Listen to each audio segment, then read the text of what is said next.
Hello student, how are you? I hope all is well. Dear student, today I start about the topic in this video, the AIDS, acquired immunodeficiency syndrome. Acquired immunodeficiency syndrome, AIDS. तो चलिए video को start करते हैं, पूरा देखिएगा और important topic है, competition में सवाल आते हैं। ठीक, आइए एड्स के बारे में बताने से पहले थोड़ी सी इसकी ब्रीफ हिस्ट्री हम ले लेते हैं। 1981 की बात है, सन 1981 में अमेरिका के दो होमोसेक्सुअल व्यक्ति, अमेरिका के दो होमोसेक्सुअल व्यक्ति जो हेरोइन और अन्य नारकोटिक्स दवाओं के हैबिचुअल थे, एडिक्शन था उनमें, तो उनमें ये देखा गया कि दो बीमारियां, एक तो निमोनिया और दूसरा था स्किन कैंसर, उन दो होमोसेक्सुअल अमेरिकन सिटीजन में दो बीमारियां, एक निमोनिया दूसरा स्किन कैंसर, जिसको हम कैपोसिस सार्कोमा कहते हैं, नाम लिख देते हैं। 1981 में American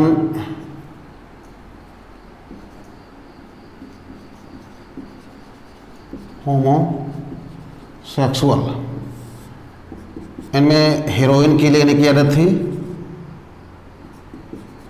and other narcotics medicine, narcotics medicine की लेने की आदत थी। उनमें बीमारी थी क्या? Pneumonia, pneumonia and skin cancer. ठीक है, इस स्किन कैंसर को हम कहते हैं कैपोसिस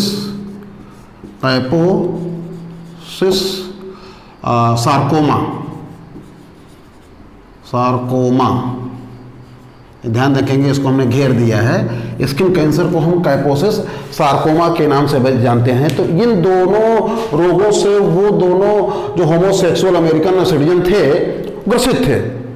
बाद में ये देखा गया कि उनमें रोगों से लड़ने की कैपेबिलिटी एकदम समाप्त हो गई थी। रोगों से लड़ने की जो कैपेबिलिटी होती है, इम्यूनिटी पावर, वो टोटली डिस्टर्ब हो गई थी।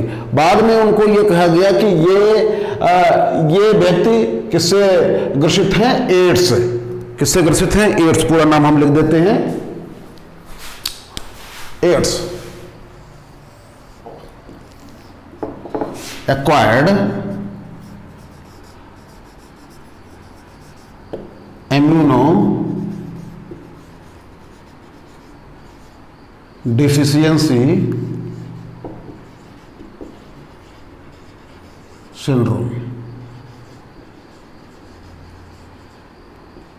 ये पूरा नाम होता है उसका, एक्वायर्ड इम्यूनो डिफिशियंसी सिंड्रोम।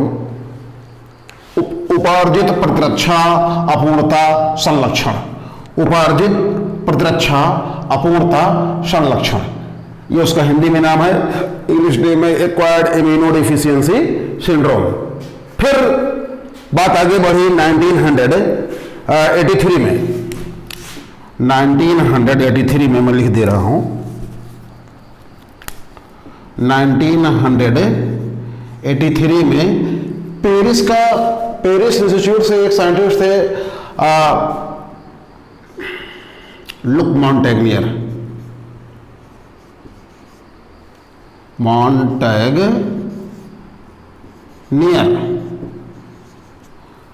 कहाँ के बंदे थे ये? फ्रांस, पेरिस सिटी जो फ्रांस की राजधानी है, यहां से एक इंस्टीट्यूट है पाश्चर इंस्टीट्यूट,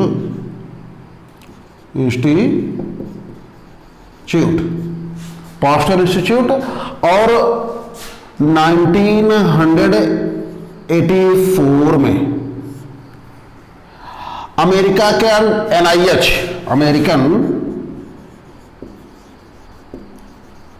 अमेरिकन NIH, ध्यान से सुनेंगे इसको, नेशनल इंस्टीट्यूट ऑफ हेल्थ नाम है इसका पूरा, नेशनल इंस्टीट्यूट ऑफ हेल्थ,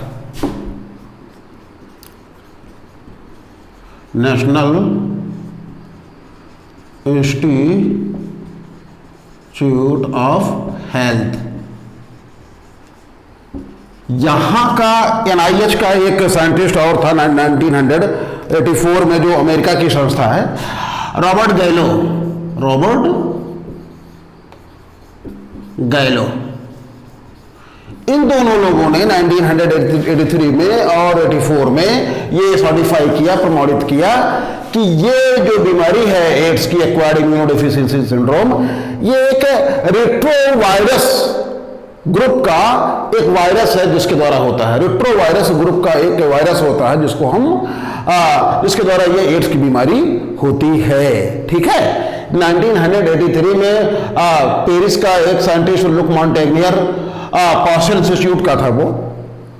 फिर 1984 में अमेरिकन NIH यानी national institute of health of America का एक साइंटिस्ट रॉबर्ट गैलो ने, इन्होंने प्रमाणित किया, सर्टिफाई किया कि ये बीमारी जो है रेट्रोवायरस की एक ग्रुप से, रेट्रोवायरस की एक ग्रुप होती है, एक प्रकार की वायरस है, उसके उस ग्रुप से, उसी ग्रुप के वायरस से ये बीमारी फैलती है। फिर बात आई 1986 में, ठीक है, ICVN, international committee of virus nomenclature, international committee of virus nomenclature, ध्यान से सुनिए, international committee of virus nomenclature नाम लिख देते हैं हम, international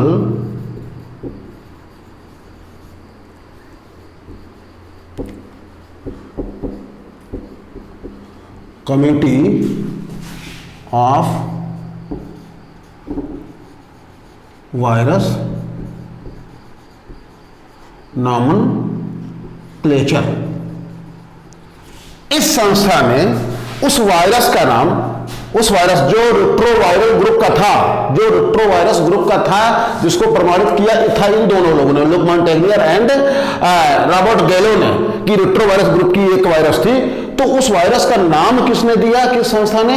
international committee of virus nomenclature की संस्था ने 1986 में उसको नाम क्या प्रोवाइड किया? HIV वायरस का। तब से ये HIV वायरस के नाम से जाने लगा और कहा जाने लगा कि एड्स की बीमारी किसके द्वारा होती है? HIV के द्वारा होती है। HIV का पूरा नाम है ह्यूमन इम्यूनोडेफिशिएंसी वायरस। क्या नाम है? Human immunodeficiency virus. फिर से सुनिए, ह्यूमन इम्यूनोडेफिशिएंसी वायरस, जिसको शॉर्ट में हम HIV वायरस कहते हैं। ये पूरी हिस्ट्री थी। पहले थोड़ा सा हम इस पे बताएं जो एक्वायर्ड इम्यूनोडेफिशिएंसी सिंड्रोम है। Do you know about syndrome? Syndrome means A group of symptom, A group of symptom, A group of symptom that is called syndrome. Symptom क्या होता है? लक्षण। एक बीमारी का जो कैरेक्टर होता है, जो सिम्टम होते हैं, उसको हम सिम्टम, एक बीमारी के जो भी लक्षण दिखाई देते हैं उसको हम सिम्टम कहते हैं। और जब बहुत सारी बीमारियों के सिम्टम एक ही बॉडी में समावेशित हो जाती है तो उसको हम सिंड्रोम कहते हैं। ध्यान रखेंगे, एड्स की अपनी खुद की कोई बीमारी नहीं होती है, बल्कि हम यूं कह सकते हैं सामान्य प्रकार की अनेक बीमारियों का, सामान्य प्रकार की अनेक बीमारियों का, सामान्य प्रकार की अनेक बीमारियों का समावेश एक ही बॉडी में, और उन तमाम सामान्य प्रकार की बीमारियों का एक ही बॉडी में दिखाई दे देना क्या कहलाता है? सिंड्रोम कहलाता है। अगर एक बीमारी आपको होती है, बुखार होती है, तो बुखार के सिम्टम दिखाई देगा नॉर्मली। ठीक, डायरिया होती है तो डायरिया के सिम्टम दिखाई देते हैं। ठीक, डिसेंट्री हो गई तो डिसेंट्री के सिम्टम दिखाई देती है। आपको निमोनिया होगा तो निमोनिया के सिम्टम दिखाई देते हैं। आपको टाइफाइड हो गया तो टाइफाइड के सिम्टम दिखाई देते हैं। लेकिन इसमें क्या होता है? नॉर्मल टाइप के अनेक डिजीज की सिम्टम एक ही बॉडी में समावेशित हो जाना, वो क्या कहलाता है? सिंड्रोम कहलाता है, जिसको कॉमनली हम कहते हैं एक्वायर्ड इम्यूनोडेफिशिएंसी। जो हम वो कॉन्जेनाइटल नहीं होता है, बॉर्न नहीं होता है, बल्कि हम क्या करते हैं? अर्जित करते हैं, बाहर से लेते हैं। एक्वायर्ड करते हैं, उपार्जित करते हैं, बाहर से लेते हैं। और तब आपकी इम्यूनिटी पावर डिस्टर्ब होती है, जो T4 लिम्फोसाइट के थ्रू होती है। अभी हम बताएंगे इसमें। अब इसको हम मिटा देते हैं, ब्रीफ हिस्ट्री।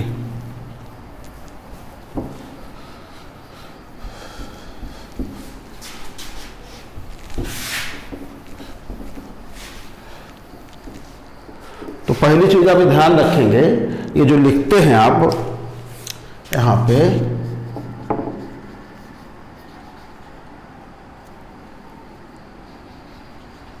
एक्वायर्ड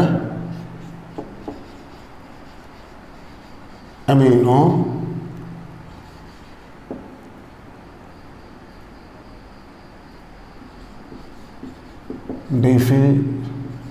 डिफिशियंसी, गलत हो रहा है स्पेलिंग, डिफिशियंसी सिंड्रोम। ध्यान रखेंगे, सिंड्रोम का मतलब ये होता है यार ए ग्रुप ऑफ सिम्टम। ये तो पूरा नाम हो गया इसका, एड्स का मतलब क्या होता है, ए ग्रुप ऑफ सिम्टम। अभी हमने बताया सिम्टम, अनेक बीमारियों, सामान्य प्रकार की अनेक बीमारियों का एक ही बॉडी में समावेशित हो जाना और उनके तमाम सारे लक्षण दिखाई देना, और ठीक एक भी ना होना। ठीक, एक भी ना होना, वो कंडीशन क्या कहलाती है, एड्स। ठीक, अब आते हैं बात, हम लेते हैं स्ट्रक्चर ऑफ HIV। उसकी स्ट्रक्चर क्या होती है देखते हैं।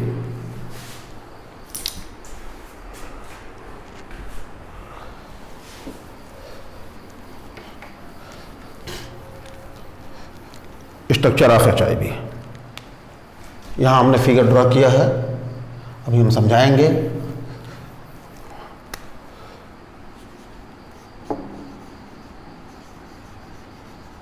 Structure of HIV, human immuno deficiency virus. पूरा नाम लिख देते हैं फिर से हम, human immuno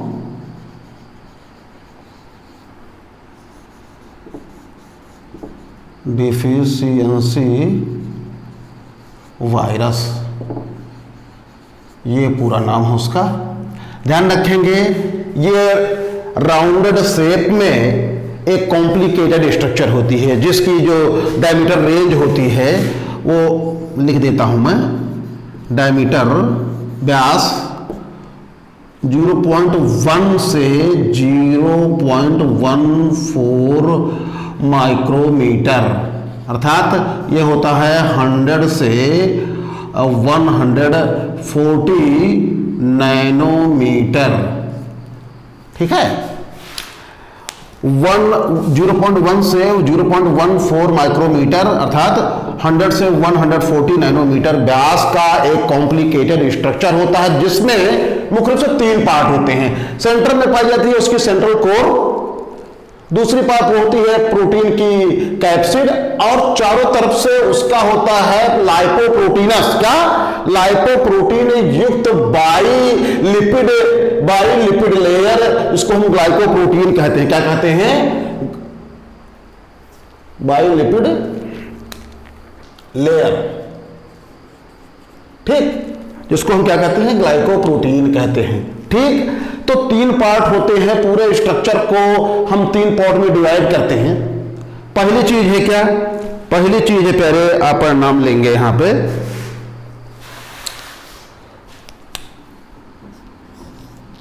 central core. Central core ये बीच में जो पाया जाता है, दिखाया गया है। 2 चीजें होती हैं इसमें, एक तो होती है सेंट्रल कोर में जीनोम प्लस प्रोटीन, और ये जो जीनोम होता है वो एसएसआरएनए के रूप में होता है। किस आरएनए के रूप में होता है? एसएसआरएनए क्या है यार? सिंगल स्टैंडर्ड आरएनए होती है। सिंगल स्टैंडर्ड आरएनए होती है। मैं किसकी बात कर रहा हूं? सेंट्रल कोर की बात कर रहा हूं। और प्रोटीन होते हैं। इसके अलावा आप देखते हैं इसमें जो मुख्य चीज होती है रिवर्स ट्रांसक्रिप्टेज P64। मेन चीज क्या होती है इसमें? रिवर्स ट्रांसक्रिप्टेज एंजाइम, जिसको हम P64 के नाम से जानते हैं। ध्यान रखेंगे इसमें जो ट्रांसक्रिप्शन की क्रिया होती है उल्टी होती है। जनरली हमने कई वीडियो में बताया है आपको कि जो ट्रांसक्रिप्शन होता है वो डीएनए से आरएनए बनता है नॉर्मली, लेकिन रिवर्स ट्रांसक्रिप्शन में क्या होता है, ये आरएनए से डीएनए बनाती है, ये आरएनए से डीएनए बनाती है। यही इसमें मेन चीज है जो बड़ी खतरनाक स्थिति में होती है, वो कॉम्प्लिकेटेड फॉर्म में होती है। फिर हम देखते हैं इस रिवर्स ट्रांसक्रिप्टेज के साथ साथ हम यहां ये देख लेते हैं प्यारे कि इसमें P7 मतलब प्रोटीन 7, प्रोटीन 9, फिर यहां देख लेते हैं हम अंदर रिवर्स ट्रांसक्रिप्टेड P64 और फिर integrase enzyme P32 protease enzyme, जिसको हम P10 के नाम से जानते हैं। ये तो बात हो गई किसकी, सेंट्रल कोर की। सेंट्रल कोर की इतनी चीजें पाई जाती है और ये आरएनए सिंगल स्टैंडर्ड की पाई जाती है। ठीक, अब इसके चारों ओर जो दूसरा पार्ट होता है, मैं मिटा दूं यहां पे, दूसरा पार्ट होता है जिसको हम नाम देते हैं क्या यार, नाम देते हैं हम प्रोटीन की कैप्सिड। दूसरा नाम होता है इसका, ये हमने लिखा है यहां पे प्रोटीन कैप्सिड। ये प्रोटीन कैप्सिड है आइकोसाहेड्रल टाइप, आइकोसाहेड्रल मैनर में, हेड्रल मैनर में अरेंज होती हैं, जिसमें आप ध्यान देंगे P24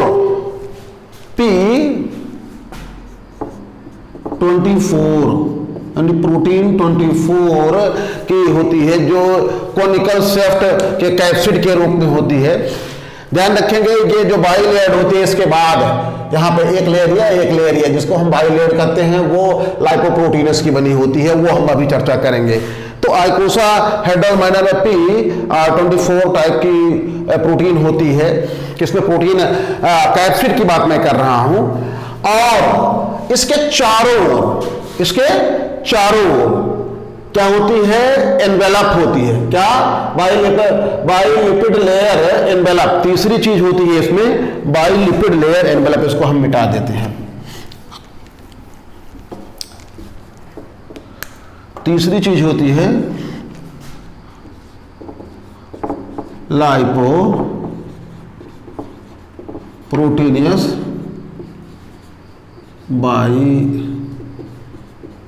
बाइलिपिड लेयर होती है। ठीक, लाइपोप्रोटीनियस बाइलिपिड लेयर होती है। अब इसकी बात अगर हम करें तो इसमें आप देखेंगे क्या होता है इसमें,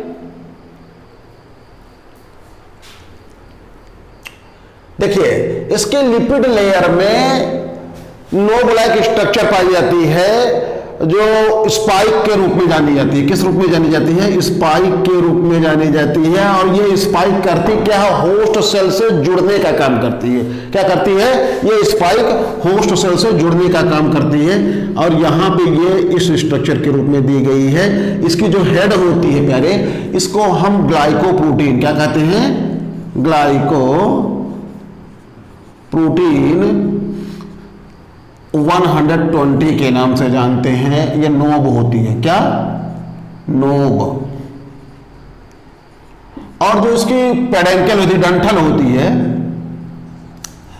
ये भी ग्लाइकोप्रोटीन की बनी होती है, जो GP41 के नाम से जानी जाती है। इसके अलावा देखेंगे इसमें जो एनवेलप होती है, वो एनवेलप कहां से ओरिजिनेट होती है, जो वायरस HIV वायरस की जो एनवेलप होती है, जो आउटर लेयर होती है बायोलिपिड लेयर की, वो ओरिजिनेट होती है होस्ट सेल से। अब उस होस्ट सेल में देखेंगे यहाँ पे लिखा है MHC class second and MHC class first, जिसका पूरा नाम हमने दिया है। एक प्रोटीन होती है, क्या होती है बेटा? प्रोटीन होती है। क्या नाम देते हैं इसको? Major histocompatibility complex. क्या नाम देते हैं? मेजर हिस्टोकम्पैटिबिलिटी कॉम्प्लेक्स के नाम से जानते हैं। ये ध्यान रखेंगे, ये दो सीरीज की होती है। यहाँ पे देखिए कुछ खांचदार स्ट्रक्चर है जिसको हम MHC क्लास फर्स्ट के नाम से जानते हैं, मेजर हिस्टोकम्पैटिबिलिटी कॉम्प्लेक्स फर्स्ट। और ये जो दूसरी साइज दी गई है इसको हम मेजर हिस्टोकम्पैटिबिलिटी कॉम्प्लेक्स सेकेंड के नाम से जानते हैं। ये क्या काम करती है यार? ये होस्ट सेल से प्रिपेयर होती है। क्या होती है? होस्ट सेल से प्रिपेयर होती है और दोनों को जोड़ने का काम करती है। इसके अलावा ये जो नोब होती है, ये जो स्पाइक होती है बेटा, ये पैप्लोमेयर के नाम से जानी जाती है। पैप्लोमेयर के नाम से जानी जाती है। ये होस्ट सेल को जोड़ने का काम करती है। किसके? होस्ट सेल को जोड़ती है किससे? इस वायरस से। ठीक है, तो ये रही बात स्ट्रक्चर ऑफ HIV वायरस। बड़ी कॉम्प्लिकेटेड स्ट्रक्चर होती है, ध्यान रखेंगे। इसमें जो RNA होती है और वो उसमें एक एंजाइम पाई जाती है रिवर्स ट्रांसक्रिप्टेज, जिसमें ट्रांसक्रिप्शन की क्रिया उल्टी होती है, मतलब RNA से DNA का फॉर्मेशन होता है। और इसके बाद तो सारी चीजों पे चर्चा हम कर चुके। इसमें अब कंप्लीट वीडियो, इसको हमारा दूसरा पार्ट मिलेगा जिसमें हम चर्चा करेंगे पैथोजेनेसिस, रोग कैसे उत्पन्न होता है। तो पैथोजेनेसिस के लिए आप इंतजार करेंगे, वेट करेंगे। इस एड्स का दूसरा पार्ट, सेकंड पार्ट वीडियो, उस पर हम अगली वीडियो में मिलेंगे, चर्चा करेंगे इस HIV की पैथोजेनेसिस, कैसे रोग फैलता है, कैसे रोग ट्रांसमिशन होता है। पूरा अगर हम दे देंगे तो वीडियो बहुत लंबा हो जाता है, लड़के बोर हो जाते हैं। ठीक है ना, इसलिए इसके अदर पार्ट को हम नाम देंगे, सेकंड पार्ट में हम मिलेंगे। ठीक है, और उम्मीद करते हैं कि वीडियो समझ में आया होगा। तो वीडियो को लाइक कीजिए, शेयर कीजिए और सब्सक्राइब ना किए हो तो सब्सक्राइब कीजिए और वीडियो को पूरा देखिए। ठीक है।